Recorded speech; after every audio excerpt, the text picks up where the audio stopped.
আমাৰ জীৱনত লোভ কৰিলে কিমান অপকাৰ হয় আৰু কিমান উপকাৰ হয় সেই বিষয়ে আজি মই আপোনালোকৰ মাজত এটা শিক্ষামূলক কাহিনী লৈ আহিছোঁ, যোনটো কাহিনী নেকি আপোনাৰ জীৱনত আপোনাক বহুতো উপকৃত কৰিব বুলি মই ভাবোঁ। সেয়েহে আপুনি এবাৰ ভিডিঅ'টো নিশ্চয় চাব বুলি আশা কৰিলোঁ। হে দোস্ত, ৱেলকাম টু মাই বিলাকৰা অফিচিয়েল ইউটিউব চেনেলত। আজিৰ ভিডিঅ'টো তেনেহ'লে অলপ পলম নকৰি আমি আৰম্ভ কৰোঁ। এটা সময়ত দুজন ভাই ককাই আছিল। তেওঁলোকে সদায় একেলগে মিলি জুলি সুখে দুখে জীৱন পাৰ কৰিছিল। কিন্তু তেওঁলোকৰ আৰ্থিক অৱস্থা ইমানেই দুৰ্বল আছিল যে তেওঁলোকে 2-3 দিন ধৰি একোকে খাব পৰা নাছিল। সেয়েহে দুয়োজন ভাই ককাই এখন প্ৰকাণ্ড জংঘললৈ খোজ দিয়ে, যাতে তেওঁলোকে সেই জংঘলত কিবা এটা গছৰ ফল মূল আহাৰ হিচাপে গ্ৰহণ কৰিব পাৰিব। যেতিয়া তেওঁলোকে জংঘলৰ আধা দূৰ সোমাল, তেতিয়া তেওঁলোকে চালে যে এজন সাধু ব্যক্তি দৌৰি দৌৰি আহিছে। সেই সাধু ব্যক্তিজনক দৌৰি দৌৰি অহা দেখি তেওঁলোকে সুধিলে, কিয়া হোৱা? তেতিয়া সেই সাধু ব্যক্তিজনে ক'লে, আগে মাত যাও, আগে ডাইন খাড়ী হে। তেতিয়া দুয়োজনৰ ভাই ককাইৰ একদম গাৰ নিয়ম শিয়ৰি উঠিল আৰু ভাইকে ভয় লগাৰ স্বত্তেও ককায়েকক সুধিলে যে ভাইয়া হাম কিয়া কৰে, হাম আগে চালে। তেতিয়া ককায়েকক ভয় লাগিছিল হ'লেও যেতিয়া ভাইকে যাবলৈ সাহস কৰিছে, তেতিয়া ককায়েকৰ নাযাওঁ বুলি কোৱাৰ কোনো প্ৰশ্নই নুঠিলে। সেয়েহে দুয়োজন ভাই ককাই জংঘলৰ ভিতৰলৈ খোজ দিলে। তেওঁলোকে জংঘলৰ এঠাইত দেখিলে যে এটা ডাঙৰ বেগ পৰি আছে। দুয়োজন ভাই ককাই চালে সেই বেগটোত আৰু ওচৰত গ'ল আৰু চালে যে গোটেই বেগটো টকাৰে ভৰি আছে। তেতিয়া দুয়োজন ভাই ককাই আনন্দত উৎফুল্লিত হৈ পৰিল আৰু দুয়োজন ভাই ককাই লৰালৰিকৈ সেই টকাবোৰ হিচাপ কৰিবলৈ ধৰিলে। হিচাপ কৰি শেষত পালে যে তাত 5 লাখ টকা আছিল।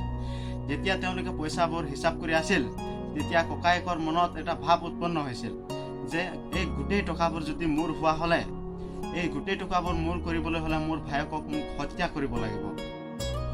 আৰু ঠিক তেনেদৰে ভায়েকো ভাবি আছিল যে তেওঁ কেনেকৈ ককায়েকক হত্যা কৰি গোটেই পইচাবোৰ নিজৰ কৰি ল'ব।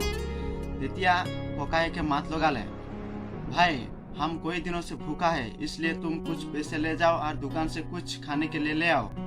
তেতিয়া ভায়েকে ককায়েকক একো মাত নলগাকৈ কেইটকামান লৈ দোকানলৈ যায়। আৰু ভায়েকেও যিহেতু ককায়েকক কেনেকৈ হত্যা কৰি গোটেই পইচাবোৰ নিজৰ কৰি ল'ম বুলি ভাবিছিল, সেয়েহে তেওঁ খাদ্য বস্তু কিনাৰ লগতে জেহেৰো কিনিলে আৰু সেই জেহেৰটো ককায়েকৰ খোৱাৰ বস্তুত মিহলাই দিলে। ভায়েকে দোকানৰ পৰা আহি ককায়েকক একো কৈ নোকোৱাৰ আগতে ককায়েকে ভায়েকক শিলেৰে মূৰত মাৰি মাটিত বগৰাই পেলাই হত্যা কৰি পেলালে। তেতিয়া ককায়েকে ভাবিলে যে এতিয়া গোটেই টকাবোৰ মোৰ হৈ গ'ল। সেয়েহে তেওঁ আনন্দত উৎফুল্লিত হৈ পৰিল। তেওঁ তেতিয়া বহুত আনন্দত উৎফুল্লিত হৈ পৰিল আৰু ভাবিলে যে এতিয়া গোটেই টকাবোৰ মোৰ হৈ পৰিল। কিন্তু যিহেতু তেওঁ ভোক লাগি আছিল, সেয়েহে প্ৰথমে তেওঁ খাদ্যটো খাই লওঁ বুলি ভাবিলে।